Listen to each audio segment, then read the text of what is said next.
اردو کور کے معزز دوستوں، میں ہوں ماجد ملک اور آپ تمام دیکھنے اور سننے والوں کو السلام علیکم۔ ناظرین گرامی، اس بات میں کوئی شک نہیں کہ موجودہ دور میں انسان سائنسی ترقی کی بدولت کہکشانی نظام سے روشناس ہو چکا ہے۔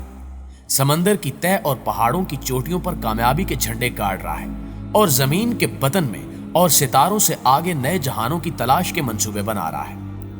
یوں تو سائنس نے انسان کے سامنے کائنات کے حقائق کھول کر رکھ دیے ہیں، لیکن ہمارے ارد گرد اب بھی بہت سے ایسے راز پوشیدہ ہیں جن سے آج تک پردہ نہیں اٹھایا جا سکا، اور آج بھی اس کرۂ ارض پر بہت سے واقعات رونما ہوتے ہیں اور کئی آثار ایسے موجود ہیں جو صدیوں سے انسانی عقل کے لیے حیرت کا باعث بنے ہوئے ہیں اور جن کے متعلق سائنس سوالیہ نشان بنی ہوئی ہے۔ انہی میں اہرام مصر بھی شامل ہیں، جو صدیوں سے ایک عام انسان سے لے کر دنیا کے بڑے بڑے سائنسدانوں کے لیے ایک پراسراریت سے بھرا مہمہ بن چکے ہیں۔ آج کی ویڈیو میں ہم نئی سائنسی تحقیق کی نظر میں یہ جاننے کی کوشش کریں گے کہ یہ اہرام کتنے پرانے ہیں اور کیا واقعی یہ جنات نے تعمیر کیے تھے یا ان کو کسی ٹیکنالوجی کی مدد سے بنایا گیا تھا، جبکہ مزید یہ بھی جانیں گے کہ جب سائنسدانوں نے ان کے اندر جھانکنے کی کوشش کی تو ان کے ساتھ کیا ہوا۔ ناظرین گرامی، اپنی عجیب و غریب ساخت، حیرت انگیز خصوصیات اور پراسراریت کے سبب آثار قدیمہ سے دلچسپی رکھنے والوں کے لیے اہرام مصر کشش اور تجسس کا باعث ہے، کیونکہ بڑے بڑے پتھروں کو اس عمدگی اور اس قدر بلندی پر جڑے ہوئے دیکھ کر ہر کوئی قدیم مصری تہذیب کے کاریگروں کو داد دیے بغیر نہیں رہ سکتا۔ انہیں دیکھتے ہی ذہن میں سب سے پہلا سوال یہ ابھرتا ہے کہ آخر اس نادر اور عجوبہ روزگار عمارت کو کیوں اور کس طرح تعمیر کیا گیا ہوگا، اور اسی سوال کے جواب کو جاننے کے لیے صدیوں سے ریسرچ جاری ہے، اور اس کے نتیجے میں جدید سائنسدانوں، فلسفیوں، آرکیالوجسٹ اور ماورائی علوم کے ماہرین نے اہرام مصر کی تعمیر کے مقصد کے بارے میں گزشتہ 200 سالوں سے بہت کچھ لکھا ہے، مگر آج بھی اہرام کے متعلق بہت سے سوالات جواب طلب ہیں۔ بعض ماہرین مصریات اہرام کو محض مقبرہ یا پھر موبد قرار دیتے ہیں،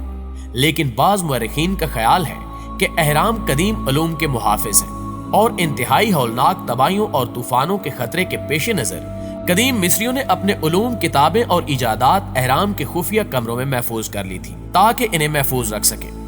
ناظرین گرامی، کچھ ریسرچرز کا خیال ہے کہ اہرام خلائی مخلوق نے تعمیر کیے ہیں تاکہ وہ دوسرے سیاروں سے رابطہ قائم کر سکیں،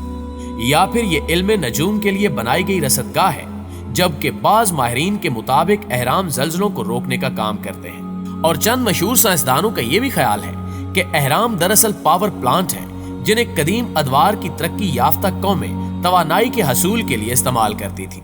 لیکن یہ توانائی شمسی تھی یا کرسٹل انرجی یا پھر کاسمک ریز، اس حوالے سے تحقیق ابھی جاری ہے۔